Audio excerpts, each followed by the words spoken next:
शेर के माँ दुर्गा का वाहन बनने की कहानी तब शुरू होती है जब देवी पार्वती घोर तपस्या करके भगवान शिव को पति के रूप में पाने की कोशिश कर रही थी। सालों तक तप करने के बाद माता पार्वती को भोले भंडारी अपनी पत्नी के रूप में अपना लेते हैं। इसी बीच तपस्या की वजह से माँ पार्वती का रंग काफ़ी काला पड़ गया था। एक दिन ऐसी ही बातचीत के दौरान भगवान शिव माँ पार्वती को काली कह देते हैं। यह बात उन्हें पसंद नहीं आती। वो नाराज होकर दोबारा तप करने के लिए चली जाती है। एक दिन बाद घूमते घूमते एक शेर घोर तप कर रही माँ पार्वती के पास पहुंचा। उन्हें खाने की इच्छा से वो वहां घूमता रहा। माँ को तप में लीन देखकर शेर भी वहीं इंतजार करता रहा। देवी का इंतजार करते करते सालों बीत गई। शेर माँ पार्वती की तेज की वजह से उनके पास नहीं पहुंच पाता था।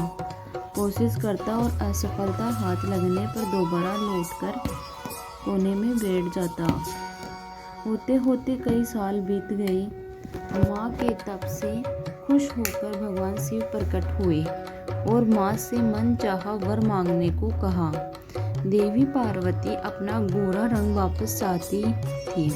भगवान ने आशीर्वाद दिया और वहां से चले गए। वरदान मिलते ही माँ पार्वती नहाने के लिए चली गई।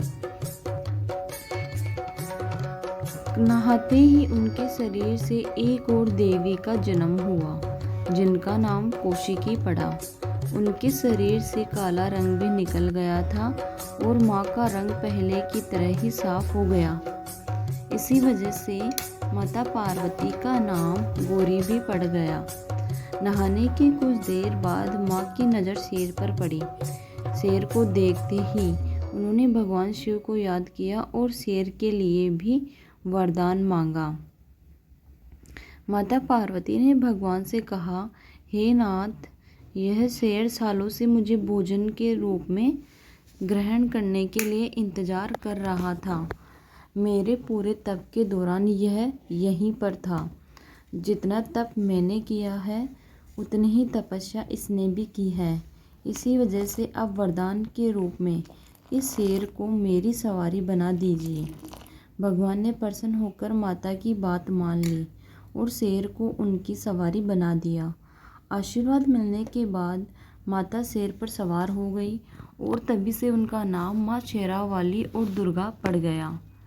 जय माता दी, जय माता दी।